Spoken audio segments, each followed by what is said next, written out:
అందరికీ నమస్కారం అండి. ఈరోజు మన వీడియో వచ్చేసి సమాసాలు. టెట్లో ఎంతో ఇంపార్టెంట్ టాపిక్ అయిన సమాసాల నుంచి ఖచ్చితంగా 1 నుంచి 2 మార్కులు వచ్చే ఛాన్సెస్ ఉన్నాయి. కాబట్టి వీడియో చివరి వరకు చూడండి. ఇందులో ఈజీగా ఎలా గుర్తుపెట్టుకోవాలో ట్రిక్స్ ద్వారా తెలుసుకుందాం. కాబట్టి వీడియోని అస్సలు స్కిప్ చేయకండి, చివరి వరకు చూడండి, మీకే అర్థమవుతుంది. అసలు సమాసం అంటే ఏమిటి? సమాసం అంటే 2 వేరు అర్థాలు గల పదాలు కలిసి ఒక కొత్త పదంగా ఏర్పడడాన్ని సమాసం అంటారు. ఇప్పుడు ఒక ఎగ్జాంపుల్ చూడండి, అర్థమవుతుంది. తల్లిదండ్రులు అంటే మొదటి పదం ఏంటి? తల్లి. రెండో పదం ఏంటి? తండ్రి. అంటే 2 వేరు అర్థాలు ఇచ్చేవే కదా. వేరు అర్థాలు గల పదాలు కలిసి ఒక కొత్త పదం. తల్లిదండ్రులు 2 వేరు పదాలు కలిసి ఒక కొత్త పదంగా ఏర్పడడాన్ని సమాసం అంటారు. సమాసంలో 2 వేరు పదాలు ఉంటాయని తెలుసుకున్నాం కదా. అందులో పూర్వపదం అంటే సమాసంలో ఉండే మొదటి పదాన్ని పూర్వపదం అంటారు. సమాసంలో ఉండే రెండవ పదాన్ని ఉత్తర పదం అంటారు. ఇప్పుడు తల్లిదండ్రులు ఉంది కదా, అందులో పూర్వపదం ఏది? తల్లి. ఉత్తర పదం ఏది? ఇక్కడ తండ్రులు. తల్లి తండ్రులు. విగ్రహవాక్యం. ఇందులో ముఖ్యంగా తెలుసుకోవాల్సింది ఏంటంటే విగ్రహ వాక్యం గురించి తెలుసుకోవాలి. సమాస పదంలోని అంతరార్థాన్ని లేదా 2 పదాల మధ్య ఉన్న సంబంధాన్ని స్పష్టంగా విడమర్చి చెప్పే వాక్యాన్ని విగ్రహ వాక్యం అంటారు. ఇక్కడ తల్లిదండ్రులు అని ఉంది కదా, ఆ పదం యొక్క అర్థాన్ని వివరించడానికి ఉపయోగించే వాక్యాన్ని విగ్రహ వాక్యం అంటారు. ఇప్పుడు తల్లిదండ్రులను ఎలా విడదీయచ్చు? తల్లియును తండ్రియును అంటే ఇది సమాస పదం. తల్లియును తండ్రియును అనేది సమాస పదం. ఒకవేళ తల్లి ప్లస్ తండ్రి అని రాసినాం అనుకోండి, అదేమవుతుంది? సంధి పదం అవుతుంది. తల్లి ప్లస్ తండ్రి అనేది సంధి. తల్లియును తండ్రియును అని రాసేది సమాసం అవుతుంది. నెక్స్ట్ వచ్చేసి సమాసాల వర్గీకరణ గురించి తెలుసుకుందాం. ఈ సమాసాలను ఎలా వర్గీకరించారంటే సమాసంలో ఉన్న పదాలకు ఉన్న ప్రాధాన్యతను బట్టి సమాసాలను 4 రకాలుగా విభజించారు. అందులో మొదటిది ఏంటి? పూర్వపద ప్రాధాన్యం. అంటే మొదటి పదానికి ప్రాధాన్యం ఎక్కువగా ఇస్తే దాన్ని అవ్యయీభావ సమాసం అంటారు. సెకండ్ వన్ ఏంటి? రెండవ పదం అంటే ఉత్తర పదానికి ప్రాధాన్యం ఉంటుంది, దీన్ని తత్పురుష సమాసం అంటారు. మూడవది వచ్చేసి 2 పదాలకు సమాన ప్రాధాన్యం గలది అంటే ఉభయ పదాలు. ఉభయ అంటే 2 పదాలకు సమాన ప్రాధాన్యం ఉంటే దాన్ని ద్వంద్వ సమాసం అంటారు. ఫోర్త్ వన్ వచ్చేసి వేరొక అర్థం అంటే అన్యపద ప్రాధాన్యం గలదాన్ని బహువ్రీహి సమాసం అంటారు. ఇక్కడ ఉదాహరణలు ఉన్నాయి, కానీ ఉదాహరణలు నెక్స్ట్ డిస్కస్ చేసుకుందాం. ఎందుకంటే మీకు డెఫినేషన్ చెప్తేనే ఎగ్జాంపుల్ అర్థమవుతుంది.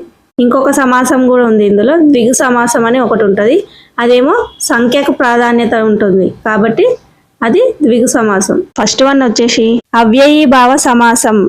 అవ్యయీభావ సమాసం అంటే సమాసంలోని పూర్వపదం అంటే మొదటి పదం అవ్యయం అయి ఉండాలి. ఆ అవ్యయం యొక్క అర్థమే ప్రధానంగా గల సమాసాన్ని అవ్యయీభావ సమాసం అంటారు. అంటే ఇందులో పూర్వపదానికి ఎక్కువ ప్రాధాన్యం ఉంటుందన్నమాట. అవ్యయం అంటే ఏంటి? లింగ వచన విభక్తులు లేని పదాలను అవ్యయాలు అంటారు. లింగం అంటే స్త్రీలింగం పురుషలింగం అలాంటివి అనమాట. వచనం అంటే ఏకవచనం బహువచనం. విభక్తి అంటే విభక్తులు అంటే ఆల్రెడీ మనం తెలుసుకున్నాం కదా, విభక్తులు లేని పదాలను అవ్యయాలు అంటారు. అవ్యయీభావ సమాసానికి ఎగ్జాంపుల్స్ చూడండి. యథాశక్తి అంటే శక్తిని అనుసరించి. యథాశక్తి, యథా అనే అవ్యయం ముందు వచ్చింది కదా, కాబట్టి అది అవ్యయీభావ సమాసం. మనం డెఫినేషన్లో చెప్పుకున్నాం కదా, అవ్యయం అంటే పూర్వపదానికి ఎక్కువ ప్రాధాన్యం ఉండాలి. నెక్స్ట్ ఎగ్జాంపుల్ చూడండి. ప్రతిదినము అంటే దినము. ప్రతి అనే అవ్యయం ముందు వచ్చింది కాబట్టి ఇది అవ్యయీభావ సమాసం. Third one అనురూపము. రూపంనకు యోగ్యమైనది. అను అనే అవ్యయం ముందు వచ్చింది కదా, కాబట్టి ఇది అవ్యయీభావ సమాసం. సింపుల్గా ఎలా గుర్తుపెట్టుకోవాలంటే ఎగ్జామ్లో యథా, ప్రతి, అను, ఉప, యావత్ ఇలాంటి పదాలు కనిపిస్తే చాలు మీరు అవ్యయీభావ సమాసం అని గుర్తుపెట్టుకోండి. నెక్స్ట్ చూడండి తత్పురుష సమాసము. తత్పురుష సమాసం అంటే సమాసంలోని ఉత్తర పదం అంటే రెండవ పదం యొక్క అర్థం ప్రధానంగా గల సమాసాన్ని తత్పురుష సమాసం అంటారు. దీనిని విడదీస్తే విగ్రహ వాక్యం రాసినప్పుడు మధ్యలో ప్రథమ నుండి సప్తమి వరకు గల విభక్తి ప్రత్యయాలు వస్తాయన్నమాట.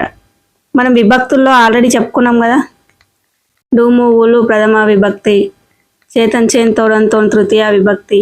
రెండింటిని విడదీసినప్పుడు మధ్యలో విభక్తులు వస్తాయన్నమాట. వీటినే తత్పురుష సమాసాలు అంటారు. ఎగ్జాంపుల్స్ చూడండి.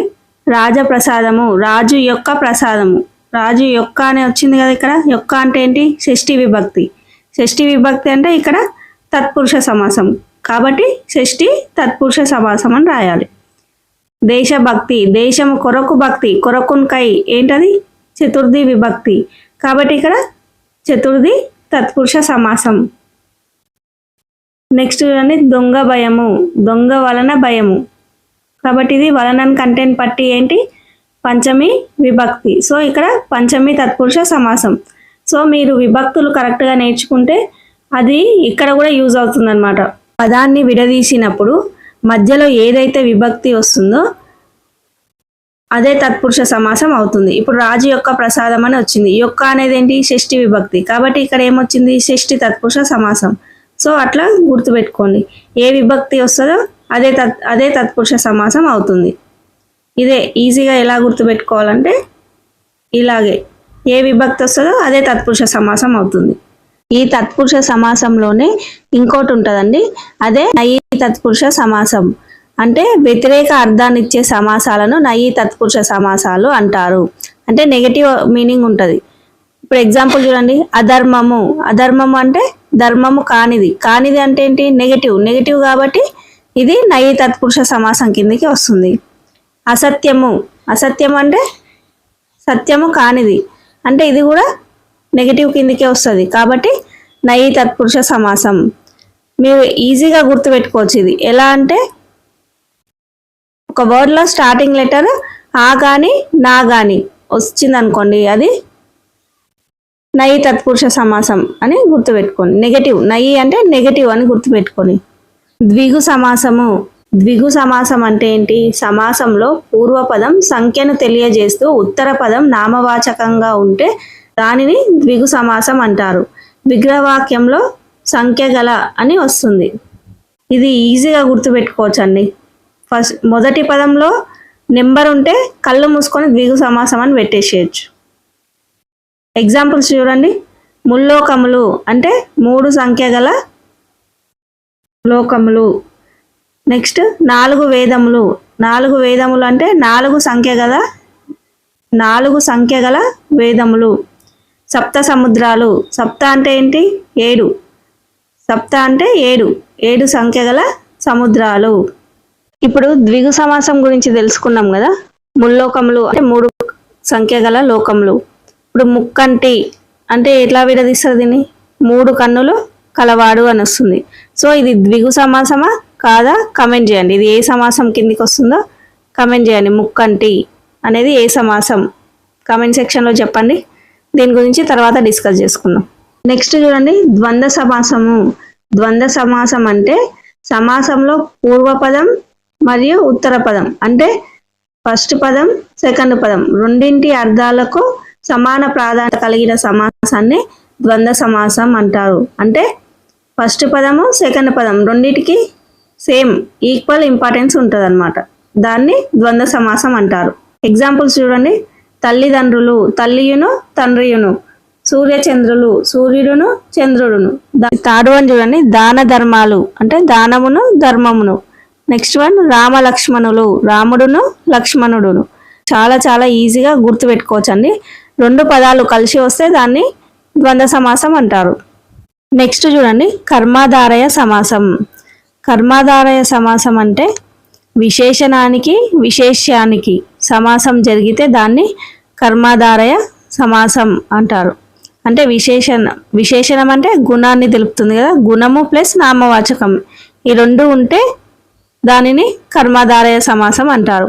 ఇందులో కొన్ని రకాలు ఉన్నాయి చూడండి. ఫస్ట్ ఏంటి? విశేషణ పూర్వపద కర్మాధారయ సమాసం. అంటే విశేషణం మొదటి పదంలో ఉంటుంది. పూర్వపదం అంటే ఏంటి? మొదటి పదం కదా. సో మొదటి పదంలో విశేషణం ఉంటే అది విశేషణ పూర్వపద కర్మధారయ సమాసం. ఇక్కడ ఒక ఎగ్జాంపుల్ చూడండి. నల్ల తామర. నల్ల తామర అంటే ఏంటి? నల్లగా ఉంటుంది. నల్ల అనేది ఏంటి? విశేషణం కదా. విశేషణం పూర్వపదంలో ఉంది. నల్ల అనేది ఎక్కడ ఉంది? మొదటి పదంలోనే ఉంది కదా. సో ఇది విశేషణ పూర్వపద కర్మధారయ సమాసం అవుతుంది. నల్ల తామర అంటే నల్లనైన తామర, కాబట్టి ఇది విశేషణ పూర్వపద కర్మధారయ సమాసం. నెక్స్ట్ చూడండి, విశేషణ ఉత్తరపద కర్మధారయ సమాసం. అంటే ఇక్కడ చూడండి, విశేషణ ఉత్తర పదం అంటే విశేషణం రెండవ పదంలో ఉంటుంది. ఉత్తర పదం అంటే రెండవ పదం కదా. సో రెండవ పదంలో ఉంటే అది విశేషణ ఉత్తర పద కర్మధారయ సమాసం అవుతుంది. ఎగ్జాంపుల్ చూడండి, కపోత వృద్ధుడు అంటే వృద్ధుడు అంటే ఎవరు? ముసలివాడు. ముసలివాడైన కపోతం. కపోతం అంటే పావురం. సో ముసలివాడైన పావురం. వృద్ధుడు అనేది ఎక్కడుంది? రెండవ పదంలోనే ఉంది కదా. రెండవ పదం మొదటగా రాయాలి. వృద్ధుడు అనేది ఫస్ట్ రాసినాం కదా. ముసలివాడైన పావురం అంటే రెండవ పదానికి ఇక్కడ ప్రాధాన్యం ఉంది, కాబట్టి ఇది విశేషణ ఉత్తరపద కర్మధారయ సమాసం. నెక్స్ట్ చూడండి, పవన పూర్వపద కర్మధారయ సమాసం. అంటే మొదటి పదము నేమ్ని సూచిస్తుంది. హైదరాబాద్ నగరం అంటే ఏం రాస్తారు? హైదరాబాద్ అను పేరు గల నగరం. అను పేరు గల అనేది వస్తుందన్నమాట. హైదరాబాద్ నగరం అంటే హైదరాబాద్ అను పేరు గల నగరం. ఇక్కడ కూడా పూర్వపదానికి ఇంపార్టెన్స్ ఉంది, కాబట్టి ఇది నెక్స్ట్ చూడండి, రూప సమాసం అంటే ఉపమేయానికి ఉపమానానికి భేదం లేనట్టు చెప్పడం అన్నమాట. అంటే ఒక ఎగ్జాంపుల్ చూడండి, విద్యాధనం. విద్య అనేది ధనము అంటే విద్యకి ధనానికి భేదం లేకుండా చెప్తున్నాం, కాబట్టి ఇది రూపక సమాసం. అనేది వస్తుంది మధ్యలో, అనేది అనే వర్డ్ వస్తే అది రూపక సమాసం అవుతుంది. విద్యాధనం, విద్య అనేది ధనం అంటే విద్య అనేది ధనంతోనూ సమానంగా చెప్తున్నారు ఇక్కడ, కాబట్టి ఇది రూపక సమాసం. ఉపమాన పూర్వపద కర్మధారయ సమాసం అంటే ఇక్కడ పోలికను చెప్తుంది అనమాట. సింహ పరాక్రమము అంటే సింహము వంటి పరాక్రమము అంటే ఇది ఉపమాన పూర్వపద కర్మధారయ సమాసం. సింహ పరాక్రమము అంటే సింహం వంటి పరాక్రమము అంటే పోలికను చెప్తున్నాడు, కాబట్టి ఇది ఉపమాన పూర్వపద కర్మధారయ సమాసం. నెక్స్ట్ చూడండి, మనము ఎగ్జామ్లో పక్కాగా ఖచ్చితంగా కన్ఫ్యూజ్ అయ్యే కొన్ని వర్డ్స్ ఉన్నాయి, అవేంటో చూద్దాం. ఇవి చాలా చాలా ఇంపార్టెంట్, ఖచ్చితంగా మిస్ అవ్వకుండా వినండి. సంఖ్య ఉన్న వాటిని ఏమంటాం? బిగు సమాసమే కదా. సో ఇక్కడ ముక్కంటి అంటే ఎవరు? శివుడు. ముక్కంటి అంటే 3 కన్నులు కలవాడని కూడా రాయొచ్చు, కానీ అది ద్విగు సమాసం కాదు. ముక్కంటి అంటే శివుడు, కాబట్టి ఇది బహువ్రీహి సమాసం కిందికి వస్తుంది. దశకంఠుడు అంటే ఎవరు? రావణుని కదా దశకంఠుడు అంటారు. సో ఇది కూడా బహువ్రీహి సమాసం. దశకంఠుడు అంటే 10 కంఠాలు కలవాడని చెప్పొద్దు, ద్విగు సమాసం కాదు. మనం ఈజీగా దశకంఠుడు అనగానే 10 కంఠాలు కలవాడు అని ద్విగు సమాసం పెట్టేస్తాం, కానీ కాదు. చతుర్భుజుడు ఇందాకనే చెప్పుకున్నాం కదా, 4 భుజాలు కలవాడు, ఇది కూడా బహువ్రీహి సమాసం కిందకే వస్తుంది. నవగ్రహాలు అంటే 9 గ్రహాలు, 9 అనే సంఖ్య వచ్చింది కాబట్టి ఇది ద్విగు సమాసం. నవ వసంతం అంటే 9 వసంతం అని కాదు, నవ అంటే కొత్త అని, కొత్త అంటే విశేషణాన్ని చూపిస్తుంది, కాబట్టి ఇది విశేషణ పూర్వపద కర్మధారయ సమాసం. నెక్స్ట్ చూడండి, తేనె మాట. తేనె మాట అంటే తేనె వంటి మాట అంటే మాటను తేనెతోన పోలుస్తున్నారు, కాబట్టి ఇది ఉపమాన పూర్వపద కర్మధారయ సమాసం. విద్యాధనం అంటే విద్య అనేది ధనం అంటే విద్యనే ధనాన్ని పోల్వట్లేదు, విద్యా ధనం 2 ఒకటే అని చెప్తున్నారు ఇక్కడ. విద్య అనేది ధనం, కాబట్టి ఇది రూపక సమాసం. ఇదండి ఇవాల్టి వీడియో, మీకు అర్థమైందని అనుకుంటున్నాను. సో ఈ వీడియో కనుక మీకు నచ్చినట్టయితే లైక్ చేయండి, అలాగే సబ్స్క్రైబ్ చేసుకోండి. Thank you for watching.